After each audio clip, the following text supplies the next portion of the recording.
ទិវារំលឹកគុណម្ដាយជាពេលវេលាដែលកូនគ្រប់រូបត្រូវបង្ហាញក្តីស្រឡាញ់តបស្នងចំពោះអ្នកមានគុណវិញបណ្ដងទៅច្រើនឆ្នាំគ្រប់គ្នាសុទ្ធតែដឹងច្បាស់ថាមានតែម្ដាយទេដែលអាចដើរតួនាទីជាគ្រូពេទ្យជាគ្រូបង្រៀនជាអ្នកប្រឹក្សា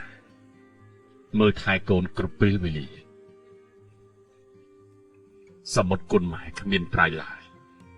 ធំហើយជ្រៅឆ្លងមិនផុតមិនអាចគណនាជាលុយកាក់មាសប្រាក់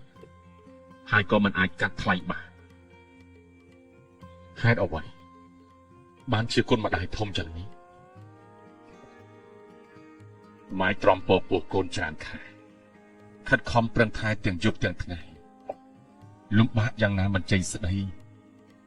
ខំប្រឹងថ្នមបីថែរក្សាជាង9ខែម៉ែរងការលំបាក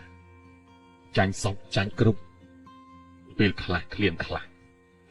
ពេលខ្លះមិននឹកចំណៃតែមិនហាស្ដីឡើយព្រោះសប្បាយចិត្តនឹកគិតថានឹងមានកូនម្នាក់កំដរជីវិតនាពេលខាងមុខពេលការទៀតសោម្ដាយត្រូវពិបាកយ៉ាងណាពិបាករកថ្លាថ្លៃមិនរួចអស់កម្លាំងលហិតលហើយម្ដាយជាមនុស្សទី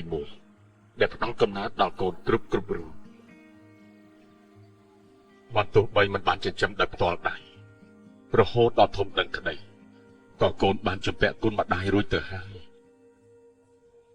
តាំងពីតូចរហូតដល់ធំដឹងក្តីម្ដាយត្រូវមើលថែរក្សាកូនដោយប្រុងប្រយ័ត្នត្រូវដើរតួជាគ្រូពេទ្យម្នាក់នៅក្បែរកូនពេលកូនឈឺពេលកូនពិបាកក្នុងខ្លួនពេលកូនយំម្ដងម្ដាយត្រូវរុះរាស់រកទឹកក្តៅត្រជាក់ផ្សំថ្នាំលួងកូនគ្មានទីណានឹងគ្រូពេទ្យណាកក់ក្តៅជាម្ដាយនោះទេម្ហូបអាហារដែលកូនទទួលទៀតផ្ដល់ការលូតលាស់រាងកាយរហូតដល់កូនធំពេញរូបរាងស្ទើរតែទាំងអស់កើតឡើងដោយស្នាដៃម្ដាយម្ហូបណាកូនមិនចូលចិត្តម្ហូបណាកូនចូលចិត្តសុទ្ធតែម្ដាយអាចដឹងទាំងអស់បង្រៀនកូនឲ្យចេះទទួលទានបន្លែធ្វើម្ហូបដែលកូនចូលចិត្តដោយទឹកមុខញញឹមបែកញើសចូលខ្លួនបង្ហាញឲ្យកូនចេះធ្វើម្ហូបឲ្យកូនចេះទទួលទានអាហារចេះញញឹមចេះនិយាយចេះដើរគ្មានគ្រូបង្រៀនណាម្នាក់មកបង្ហាញអ្នកតាំងពីតូចដូចជាម្ដាយនោះទេមានតែម្ដាយនេះហើយដែលជាអ្នកបង្ហាត់បង្ហាញកូនគ្រប់ពេលប្រឹងនិយាយជាមួយកូនតូចបើទោះបីគេស្ដាប់មិនយល់មិនអាចឆ្លើយតបវិញរៀងរាល់ថ្ងៃពេញ24ម៉ោង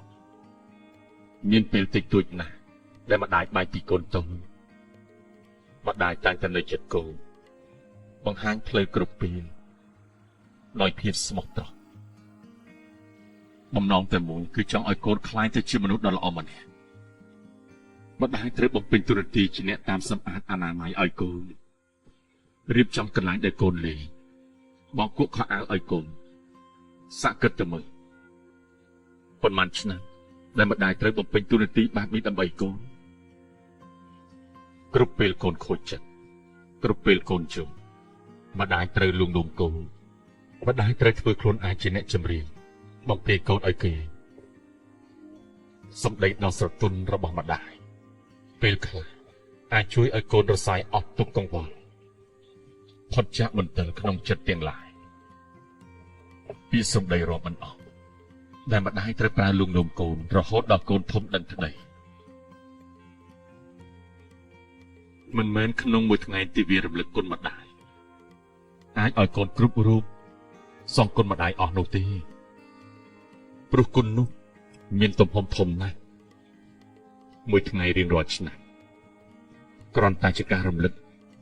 ឲ្យកូនគ្រប់រូបយល់ថាម្ដាយមានគុណធ្ងន់ប៉ុណ្ណាចំពោះកូនឪពុក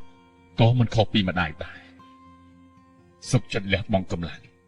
ញើសឈាមផ្ទាល់ខ្លួនដើម្បីកូន